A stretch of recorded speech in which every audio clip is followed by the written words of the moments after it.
सार्थ तुकाराम महाराज गाथा अभंग 730।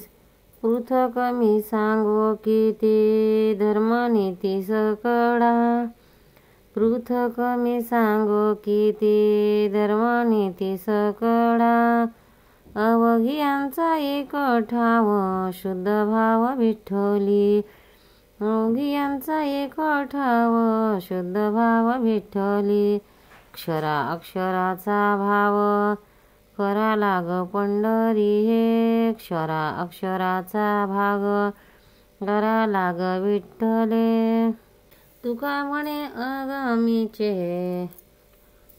मथिले साचे नामानित, तुका म्हणे आगामीचे मथिले साचे नामानित, पृथक मी सांगो किती धर्मनीती सकळा, पृथक मी सांगो किती धर्मनीती सकळा।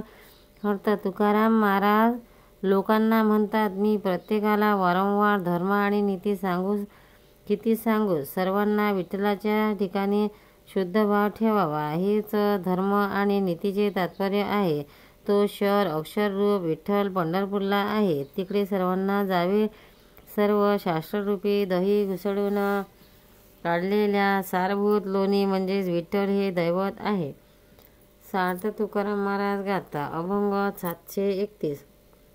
पुण्य विकारा ते मातेचे गमन, पुण्य विकारा ते मातेचे गमन, भाडी ऐशे धन विटाळ तो, भाडी ऐशे धन विटाळ तो, आत्महत्यारा विषयाचा लोभी, आत्महत्यारा विषयाचा लोभी, म्हणावे ते नाभी करवी दंड, म्हणावे ते नाभी करवी दंड, नागवला अल्प लोभियाचे साठी, घेऊन काचवटी परिसदीला, नागवला अल्प लोभियेसाठी, घेऊन काचवटी परिसदीला, तुका म्हणे हात झाडिले परत्री, भ्रम तोची स्तोत्री ठेवी केला, तुका म्हणे हात झाडिले परत्री, श्रम तोची स्तोत्री ठेवी केला, पुण्य विकरा ते मातेचे गमन, भाडी ऐशे धन वेटाळ तो।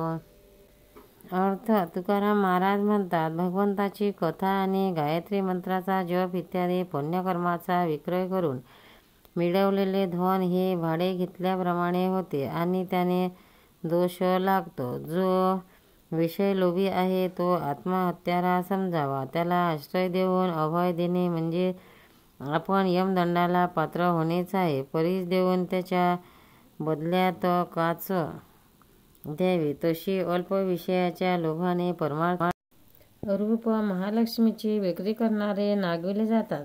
या लोभी व्यक्त्या यज्ञकर्त्यांनी यज्ञ करून स्वर्गलोक प्राप्त केला, तेथे दिव्य भोग भोगले आणि आपले पुण्य नाहीसे केले, हे श्रम म्हणजेच बेठबिगारीच होय। पंढरीनाथ भगवान की जय, तुकाराम महाराज की जय। भक्तांनो, व्हिडिओ आवडल्यास व्हिडिओला लाईक करा, शेअर करा, सबस्क्राईब करा, तसेच बाजूला असलेल्या बेलवर क्लिक करा, म्हणजे याच्या पुढील सर्व व्हिडिओ तुम्हाला सर्वात आधी मिळत जातील। जय श्री कृष्ण।